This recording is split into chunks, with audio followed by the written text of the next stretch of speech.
Fala pessoal, Matheus aqui de novo com vocês para dar sequência na nossa resolução de exercícios visando o CNU Bloco 6. Eu resolvi fazer o seguinte, eu vou resolver questões de todos os itens do eixo 3 e do eixo 4. Acho que vai ser uma boa forma de eu poder revisar e vai ser uma forma de ajudar vocês também, disponibilizando aqui para vocês, tá bom? Como é que vai funcionar? Eu vou resolver item por item. Aqui especificamente hoje, por exemplo, a gente aqui já está na tela, a gente vai resolver o item 34 do eixo 4, que se chama Estado Regulador e a Defesa da Livre Concorrência.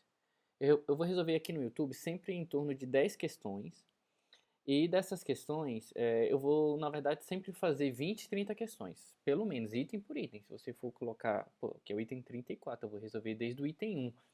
Você vai ver que vão ser muitas e muitas questões. Até a 10ª questão, por aí, eu sempre vou deixar aqui no YouTube disponível.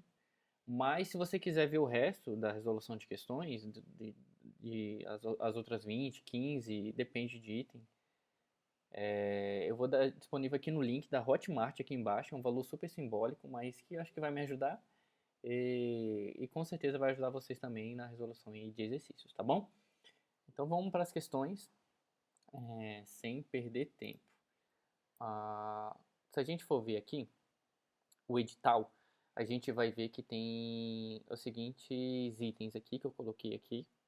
E na última aula, a gente viu esse item bem aqui, ó, o item 36. Eu vou até marcar aqui, que fica mais fácil de a gente pegar. A gente viu conceito de boas práticas regulatórias, a gente viu, né, análise de impacto regulatório e do resultado regulatório. Todos esses aqui a gente viu e também do decreto 10.411. Eu vou soltar um outro vídeo também lá na Hotmart, resolvendo questões da lei das agências, tá bom? Especificamente desse item aqui. Hoje, o que a gente vai ver? Hoje a gente vai ver o item 34, ó, Estado regulador e a defesa da livre concorrência. Esse vai ser o item que a gente vai ver hoje, tá bom? Vamos lá. Questão 1. O conceito de Estado regulador se refere a uma das formas de atuação do Estado na ordem econômica, na qual edita normas específicas para regular determinado nicho da economia. Bom, esse é um conceito inicial e está correto, é isso mesmo.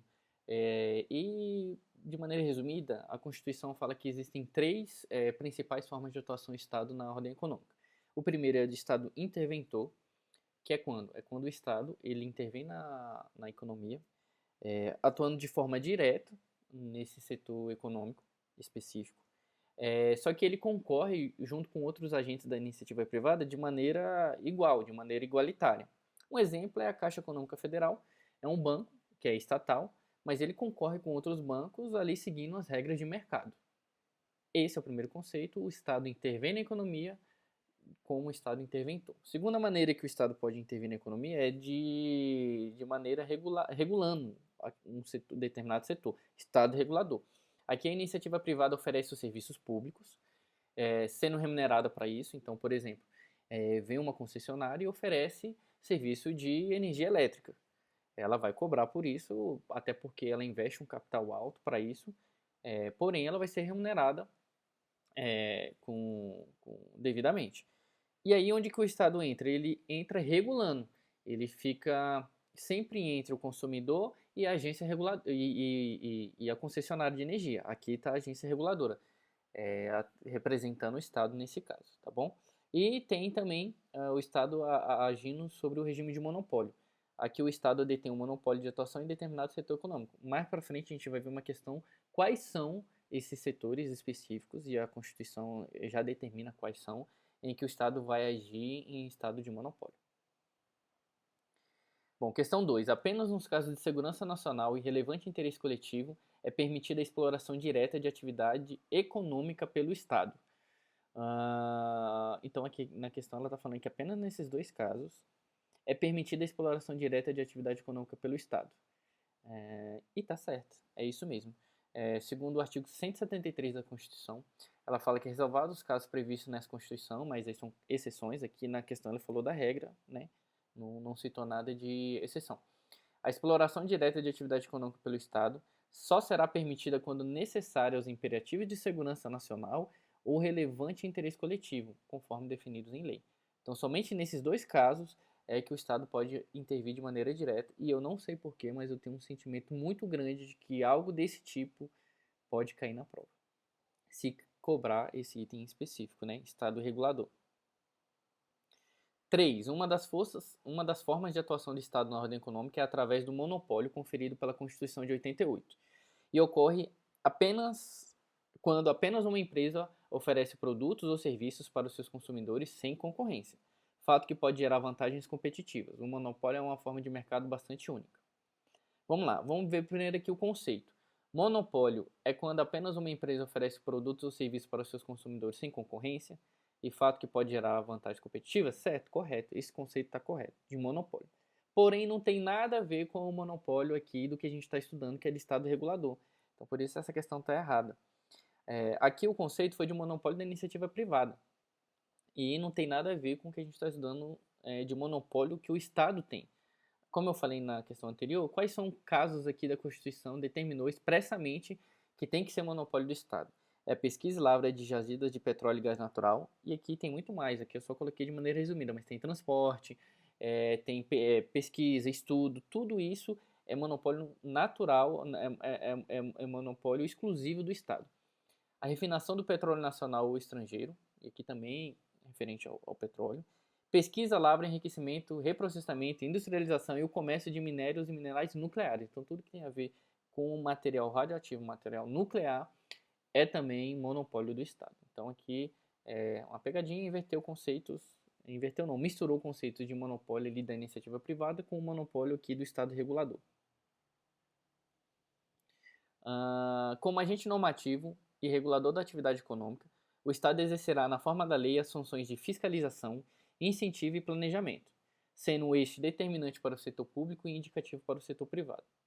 Vamos lá por partes. Primeiro, o agente normativo, como agente normativo e regulador da atividade econômica, o Estado exercerá na forma da lei as funções de fiscalização, incentivo e planejamento? Correto, é isso mesmo. Quando você está regulando uma determinada atividade econômica, o Estado tem essas três funções básicas, de fiscalizar, de incentivar e de planejamento.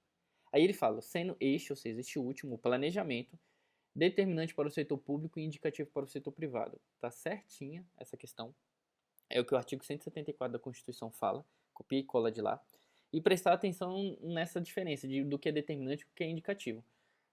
Num simulado desses cursinhos, teve uma questão que caiu 2 vezes já, se eu não me engano, justamente dessa parte, falando que o planejamento para o setor público ele é determinante. O que é planejado é determinado que você cumpra. Já para o setor privado, ele é um indicativo. Então, é um jogo de palavras e que tem que prestar bastante atenção. 5. A regulação é uma atividade estatal no campo econômico que objetiva a criação de regras sobre determinados nichos econômicos, a fim de evitar o abuso de poder e garantir a defesa da concorrência. Então aqui a gente já está misturando também a questão do Estado regulador com a questão da defesa da livre concorrência e etc. E essa questão aqui ela está correta, é um conceito doutrinário. Qualquer PDF que você for pegar aí de cursinhos, você vai encontrar esse conceito.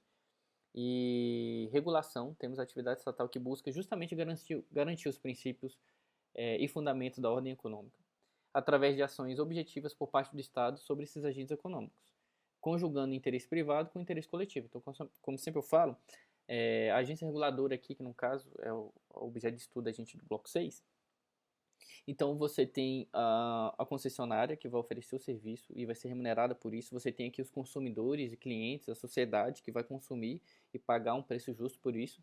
E a agência reguladora está nesse meio, intermediando, nem deixando com que as concessionárias e quem oferecer esse serviço público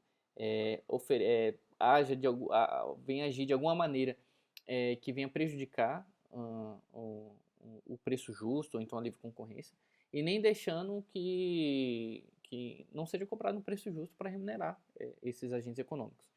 Enfim, então está certinho essa questão. 6. As agências reguladoras são autarquias componentes da administração indireta, com personalidade jurídica de direito público, estando sujeitas a um regime especial que a elas é inerente, com vinculação ao Ministério competente da atividade, tão somente para fins organizacionais, onde há apenas uma subordinação hierárquica para fins de orçamento. E aí, tá certo? Aparentemente sim, né? Mas, na verdade, essa questão está errada. Por quê? Não há qualquer tipo de hierarquia entre as agências reguladoras e o Ministério ao que ela é vinculada, nem mesmo para fins orçamentários. Inclusive, as agências reguladoras, a gente vai ver mais para frente, que é um tipo de autarquia em regime especial, em que ela tem autonomia decisória, autonomia para se auto-organizar e autonomia também financeira e orçamentária. O orçamento dela, ela solicita diretamente, por exemplo, ela não precisa da aprovação do Ministério a qual ela é vinculada. Então, mesmo para fins de orçamento, não há subordinação hierárquica, nenhuma. Então, toda vez que alguma questão trouxer que existe algum tipo de subordinação hierárquica entre agências reguladoras e o Ministério a que ela é vinculada, está errado. Realmente, elas são da administração indireta, têm personalidade jurídica de direito público, estão sujeitas a um regime especial, que eu falei, que tem essas características. Realmente, elas são vinculadas de alguma maneira ao Ministério competente da atividade. Então, por exemplo, tem o Ministério de Minas e Energia. Você vai ter ali a ANEEL vinculada de alguma maneira ao Ministério de Minas e Energia, porque ela vai regular o setor elétrico. Então, tem a ver, faz parte, é isso mesmo. Tá bom? Mas não há subordinação hierárquica. 7. O surgimento das agências se deu junto com o Plano Nacional de Desestatização, onde determinadas atividades, por opção governamental, passaram à iniciativa privada sob a justificativa de melhor prestação de serviços e num verdadeiro programa de retirar da máquina pública atividades que não lhe competem. Já vou logo para a resposta e está certinho esse conceito.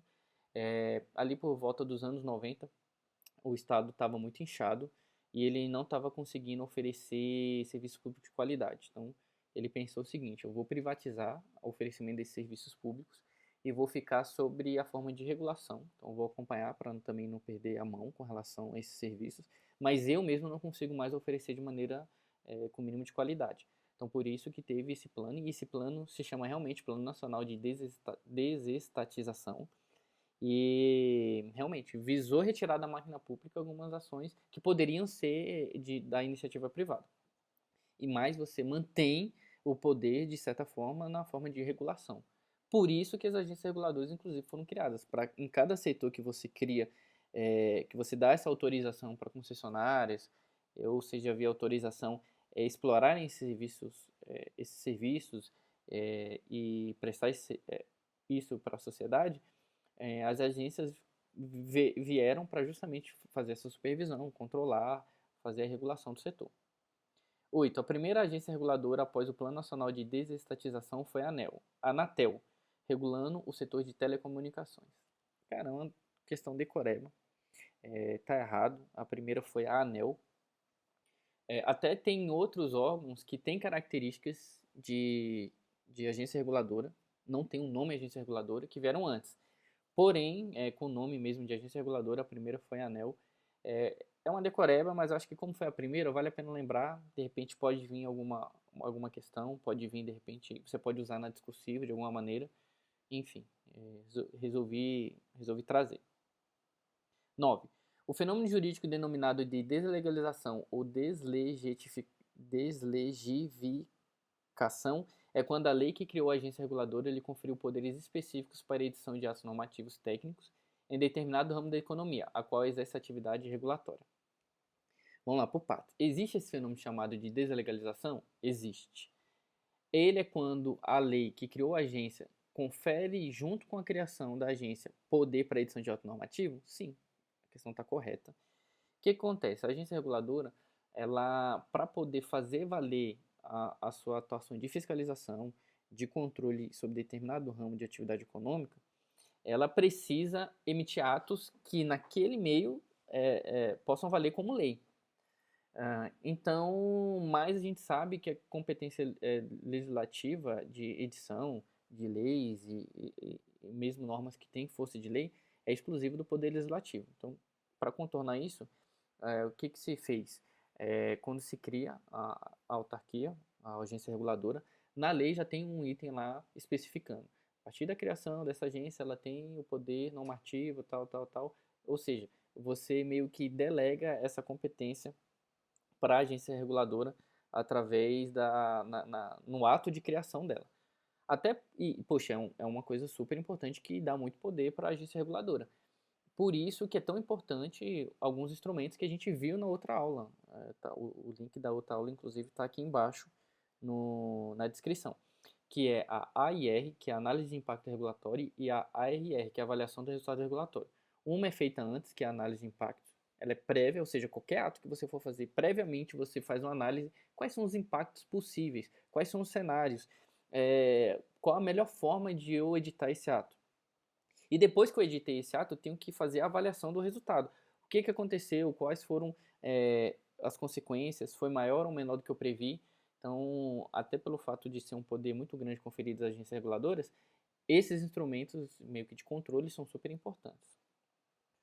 10. Uma das características das agências é a sua capacidade técnica, que é a necessidade de abertura e de diálogo entre os agentes econômicos regulados e a própria agência, que é responsável pelo bom funcionamento do mercado em níveis regulatórios. Vamos lá, por partes. Tem que ter necessidade de abertura e diálogo entre os agentes econômicos e a própria agência? Sim, correto. É necessária essa abertura de diálogo. A agência é responsável pelo bom funcionamento do mercado em níveis regulatórios? Sim, está correto também. Porém, ele falou que é uma das características da sua capacidade técnica. Então aqui está errada a questão. Por quê? Aqui é o conceito de permeabilidade. Se ele tivesse trocado ali capacidade técnica por permeabilidade, estaria correto. Então, capacidade técnica não é isso. Capacidade técnica é outra coisa, a gente tem questões mais para frente que a gente vai ver isso. Aqui é o conceito de permeabilidade, tá bom? Então, gente, é isso. O que vai ficar disponível aqui no YouTube são essas 10 questões. Se você tem interesse, eu vou resolver, se eu não me engano, até a questão 27 aqui. Tá um link aqui da Hotmart. Se cadastra lá, adquire e eu vou soltando os vídeos lá conforme eu for fazendo, tá bom? Então, valeu, abraço.